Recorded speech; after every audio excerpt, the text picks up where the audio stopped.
So you knew Elizabeth. What was she like? Liz was everything she was. I see in you. And more. Your ingenuity, your determination, your moral compass. You've managed to distill her greatest qualities and make them your own. I'm not asking about me. Tell me about Elizabeth. What was she really like? The honest answer is that I don't actually know. For all the time that I spent with her, she always kept a part of herself locked away. It was like that from the moment we met.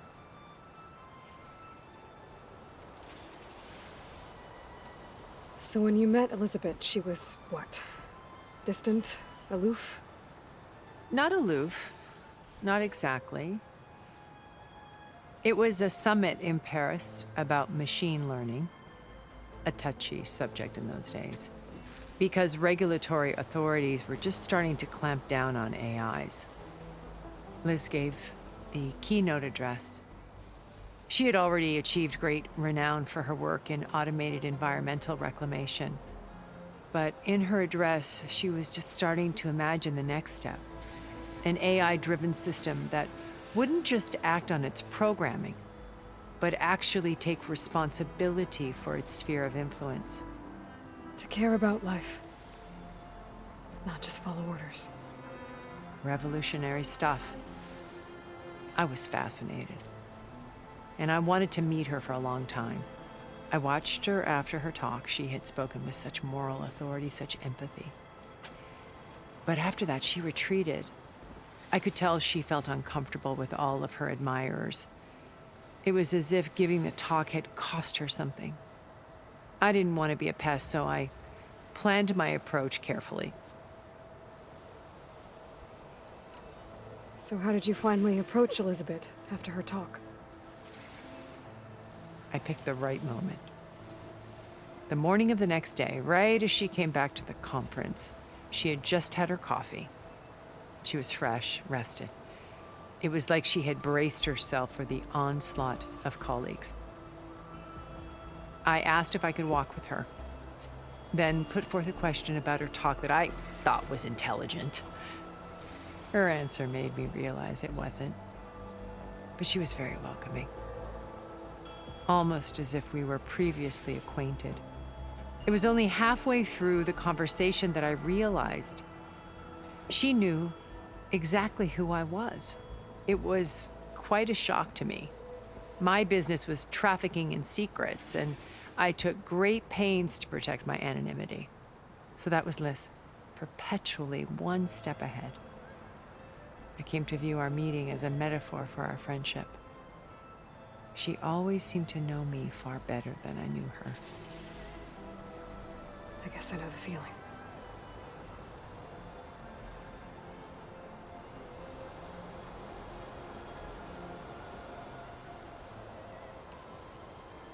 My old focus.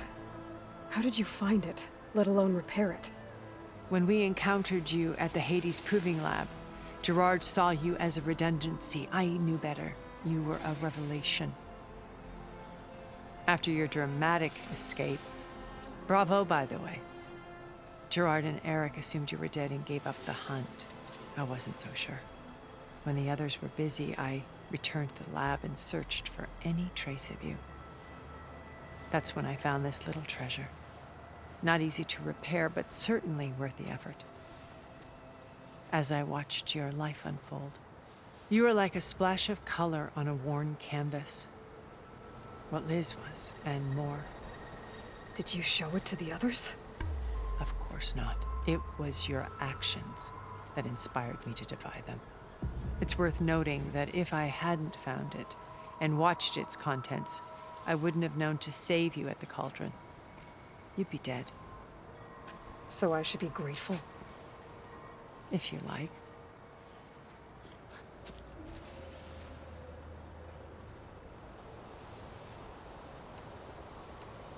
So you know all about me. What about you? What would you like to know? Well, start with your life on Earth. When I was 8, terrorists flooded my home city. Thousands drowned, my parents included. I was one of the few who survived. My guardian sent me to boarding school. Among my peers, I was the strange girl, the orphan to be avoided. All because of circumstances beyond my control. Oh. So we're a lot alike, huh? Aren't we? You were an outcast. But you didn't let that stop you from getting what you needed. Neither did I. I climbed my way out of desolation and used my wits to build a fortune. First, from the technical analysis of art and the detection of forgeries. Profitable expertise in those days. But as it turned out, the software I developed was even more useful for counterintelligence. From there, it was only a short step to gathering extremely valuable intelligence on my own. You were a spy? More like a service one could turn to for information. I had to remain anonymous, of course, to protect my privacy. But despite that anonymity, Far Zenith inevitably sought me out.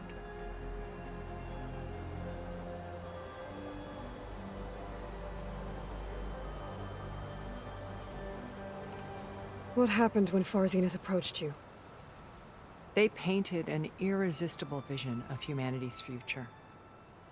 One where we need not fear illness or death, where we explored the furthest reaches of the stars and thrived. It was only later that I realized that they only intended to bequeath this future to the rich and powerful. By the time I finally figured it out, the walls were closing in, Pharaoh's machines were devouring the earth. So I accepted Far Zenith's invitation to a berth on the Odyssey. I wanted Liz to come, but she had nobler plans, as you well know.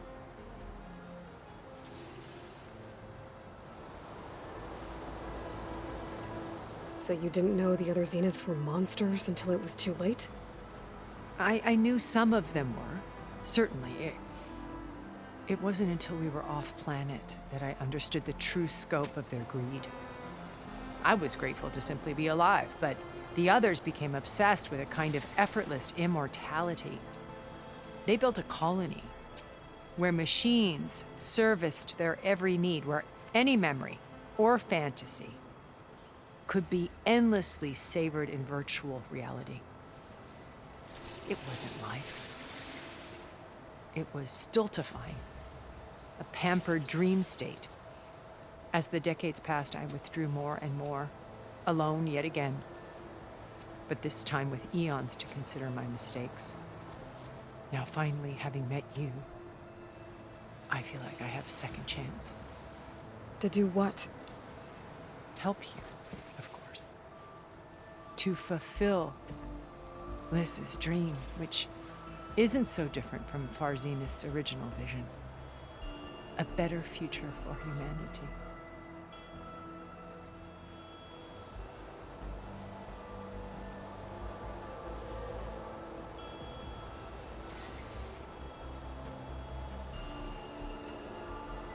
Regala's only interested in killing Hikaru and waging war on the Karja.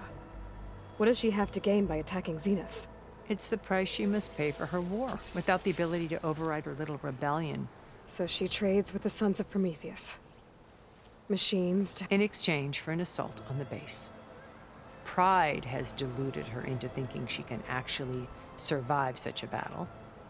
And all without ever knowing who the Sons of Prometheus really answer to. Yet for all of Silence's brilliance, still he underestimates you. That blind spot is what will allow us to take Beta and Gaia right out from under him. While hundreds of Tenakth are cut down outside.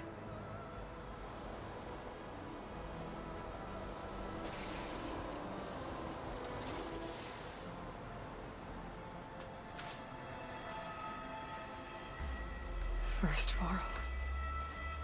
Now Hikaru and the Tenakth. Your plan would wipe out an entire tribe. There has to be another way. We are in an admittedly desperate situation, but I assure you there isn't. Remember Zero Dawn. Elizabeth's sacrifice. Sometimes many have to die for a new world to grow. If it looks impossible, look deeper. Wait. The data channel. It still exists, doesn't it? I need you to open it. Let me talk to Beta.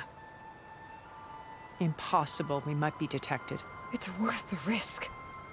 There is another way, one where the Tenakth survive. But we won't.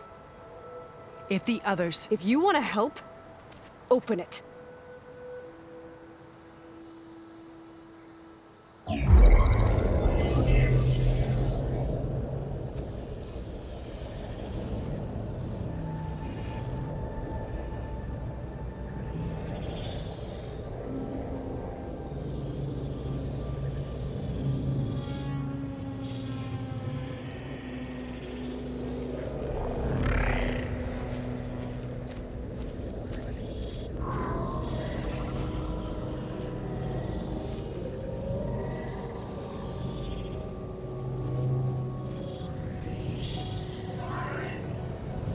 What are they doing to her? Virtual reality dissociation. The manual merge of Hephaestus will take hours upon hours of tedious micromanagement. If she resists the work, they run simulations to induce feelings of isolation and despair. Beta, can you hear me? You're alive. They're watching me. I can't hold up this extra projection for long. You should have killed me. No. No, look at me. I'm coming for you. I promise. Okay? I just need you to hold out a little while longer and work on the merge.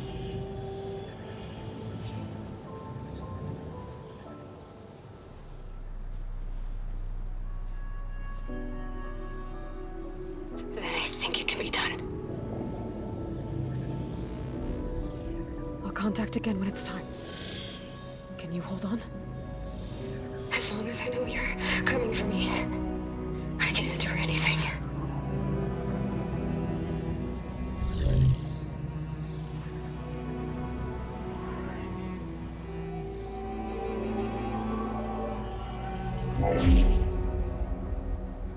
All right. I did as you asked. Now I think you need to tell me what you're planning. I'm going to take Silent's army away. I don't need it. Only the weapon he made to penetrate your shields. And how do you propose to get it? Ask him nicely? Without Regala and her rebels, he won't have a choice. We'll be his only option. Only option for what? What did you tell her? That is between me and my sister. Will be Silent's only option for crashing that base. I'll tell you the rest later. But first, there are a couple of things I have to do. Oh. And what are those? Lay my friend to rest. And then I'm going to use the override that Beta gave me at Gemini to put an end to Regala's rebellion. From the air. Wait. Since you insist on doing things your way, I know of something that will truly help you make a grand entrance with the Tenakth. The ancient Horus Titans still possess electromagnetic energy cells as part of their arsenal. Drop one of those on Regala's army and they'll receive quite a surprise.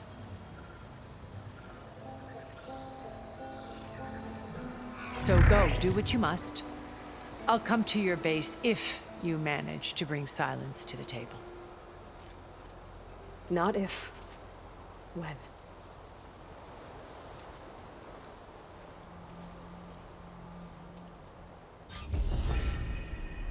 Erend, are you there? Aloy! Aloy, is that really you? Yeah, it's me. Where's everyone else? We're all... we're back at base. What happened? It might be easier to explain in person. I'll try to join you there when I can. Okay. We'll wait here for you. It's good to hear your voice, Aloy.